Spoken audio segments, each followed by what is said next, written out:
the alignment and realignment and conglomeration of political forces or personalities going on in Nigeria right now, forming up in Nigeria to fight Tinubu's political career.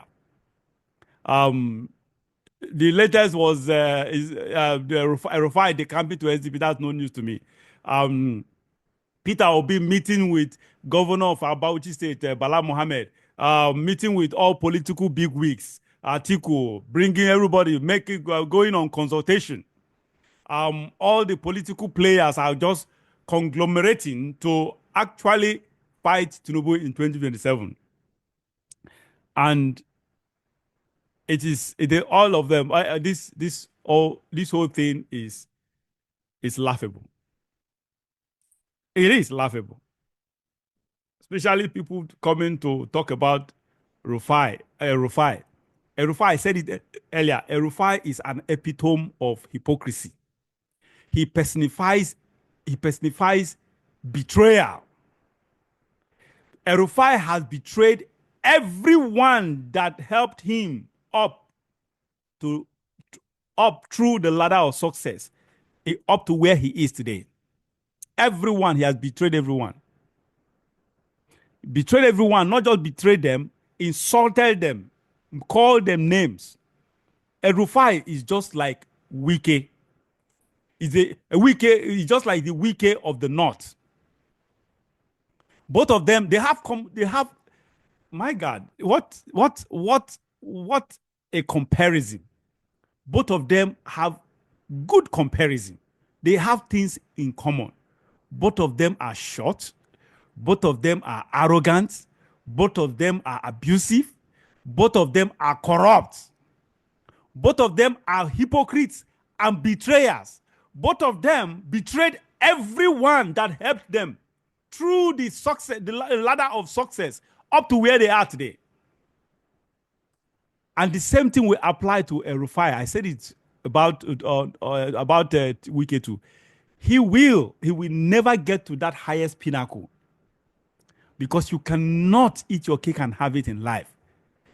Life is about win and lose. You lose, you win. You cannot be winning all the time, just as you cannot be losing all the time, except you're a foolish man. You can only lose all the time if you are a foolish man, foolish person. That is just it. So, all these people coming now.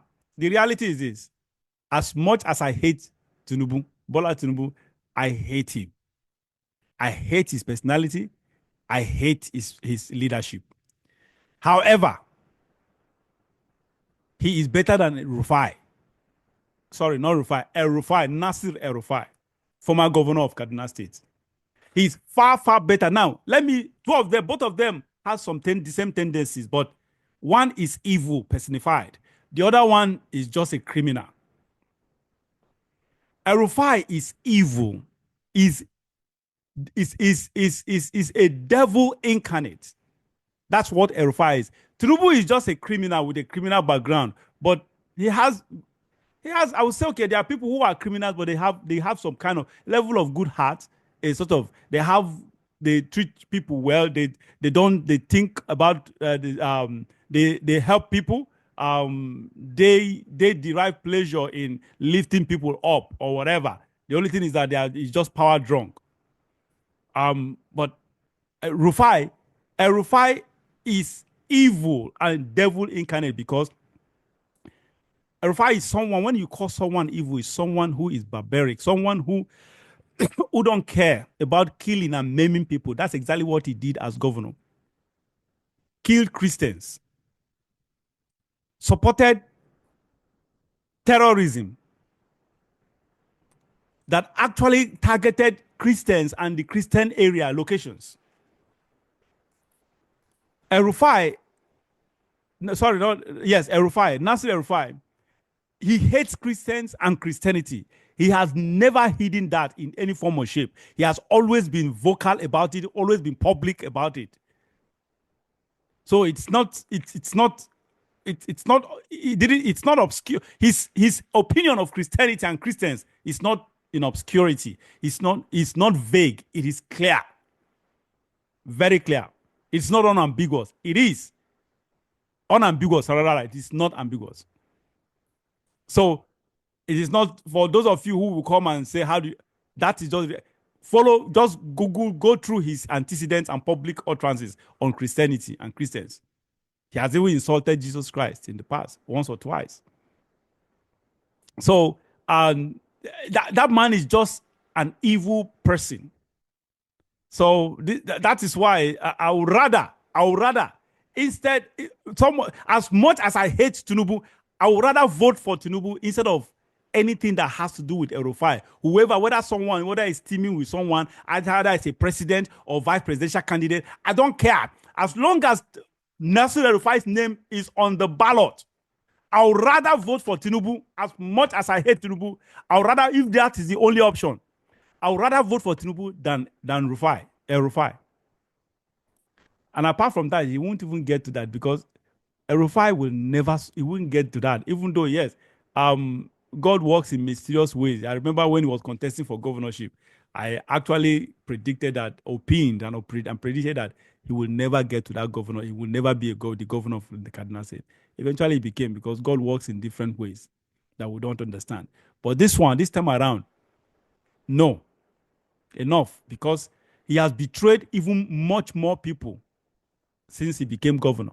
After he became, from the time he became governor to after he was a governor. So he will not, again, the same fate. He will be met with the same fate as what's his name, Wike. El-Rufai's downfall is imminent, political and otherwise, is imminent. Just like Wike, they are both arrogant and proud and full of themselves. I don't even know who is the worst of both. So both of them are just probably on the same level. They are both evil personified. So, but my problem is someone like Obi. Anyway, I've said it before. Obi lost the chance in 2023. He had that opportunity to help us. All we needed then was for him to be our head and spearhead that resistance. But he chickened out by believing and trusting in the corrupt judiciary to give him back his mandate, when he could have taken back his mandate by doing the needful, because we were all ready, we were willing, we were passionate about that. We needed someone to actually do that for us to follow, but he chickened out. So Peter Obi, in fact, if he even comes back to team up with someone like El-Rufai, whichever thing, either way, Peter Obi is not going anywhere in 2027. Either way, no matter who he teams up with. So all of them, all the names that I see right now that I have seen so far that are conglomerating or coming together to align and realign politically, even though all of them are strange bedfellows, honestly, all of them they will go nowhere. They will go nowhere. Look at what they are just gallivanting, flirting around from one political platform to the other. PDP is just almost gone, nowhere to be found. Labour Party, the same thing. So now they want to give a level kind of oxygen to SDP that have been in existence since Biola's time. They probably want to give that platform oxygen by coming together under the same platform to contest what. Anyway, let me see how it goes. But whichever way it goes, all of them, all the names I see in the political field right now, no one. Tinubu will, if God keeps him alive and keeps Nigeria where to remain together as it is today, Tinubu will still come back in 2027. Unfortunately, I hate to say that. I'm a pragmatist. I view things in a very pragmatic way, and I'm always frank. I will tell you the truth, whether it's in my interest or not. I don't care. I always tell you the truth. Like this one, it is not in my interest to. The truth is not in my interest. The reality is not in my interest to say, but I'll say it anyway because that is who I am. Tinubu, the worst person I ever knew to rule Nigeria. Unfortunately, 2027 will be a walkover. That's just it. It's going to bulldoze everywhere. Again, it's just common sense. My thought is just a common sense thought. It doesn't need a PhD or a professor to be able to think the way I think. And that common sense thought is the problem we are having in this life. Why we make, especially the followers, make mistakes. That common sense, lack of common sense, is the reason why we believe everything and anything we hear on the media. Because if you have common sense, you'll be able to sift the wheat from the chaff. You'll be able to decipher what is the truth or fact from what is not. That's just the reality. So the common sense that I'm talking about is that Tinubu became the president of Nigeria without winning an election. He used his money to buy presidency when he did not have the power and authority of government, the muzzle of government, the weight of government in his hands. If he could do that at that point, if he could buy the presidency, even when he was outside the government, how much more? How much more? This cannot be overemphasized. I've said it over and over on my other episodes. How much more now that he is the president, the GCON, the Grand Commander of the Order of Niger, the Commander-in-Chief of the Armed Forces. For God's sake, he already paid him probably billions. So all he needed now, he had bought his loyalty. And that loyalty is, okay, I paid you or whatever. I was supposed to fire you after the election. But no, you're going to spend probably another extra 5 years. So technically, he already paid Mahmoud Yakubu off. He already paid him in anticipation to hand over victory to him. Are we talking about the judiciary? The judiciary have been taken over by Tinubu. These are the two elements of election. The two most important elements of election. He has bought both institutions. Both institutions and both personalities that are manning these institutions. Tell me, if he rigged the election in 2023, what makes you think that the thousands of the Peter Obis and the Rufais and Atikus and whoever, Konkosos or whatever, will ever be able to dethrone him? They cannot. They cannot. I didn't even mention the MPP because he has literally destroyed all the political party. What is happening in Labour Party, NNPP, PDP. You think they are just natural or organic internal squabbles? No, they are not.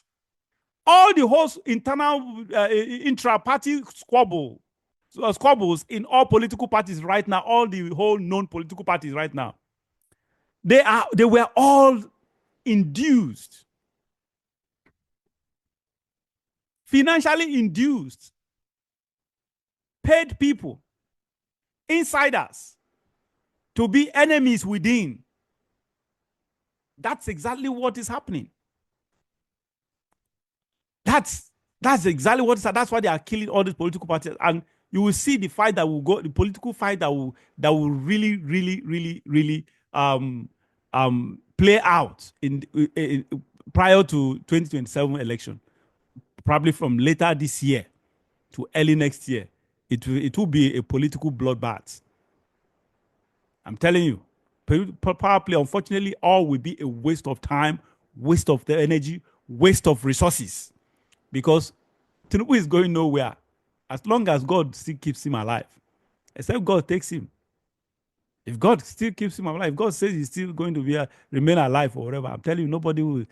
He's going to be 2027 will be a walkover. Regrettably, unfortunately, will be a walkover for Tinubu. Unfortunately, so sad. All right. That is just it. It's just a sad situation we find ourselves in Nigeria. May God really, really help us. All right. That leads me to the next topic of the day. Once again, if you are just joining me, thank you once again for joining me on this monologue. My name is JIBRIN, and this is my angle. I have been talking about the bane of Nigeria, and it's a very, very fortunate situation. We found ourselves in Nigeria in a very, very unfortunate situation, honestly.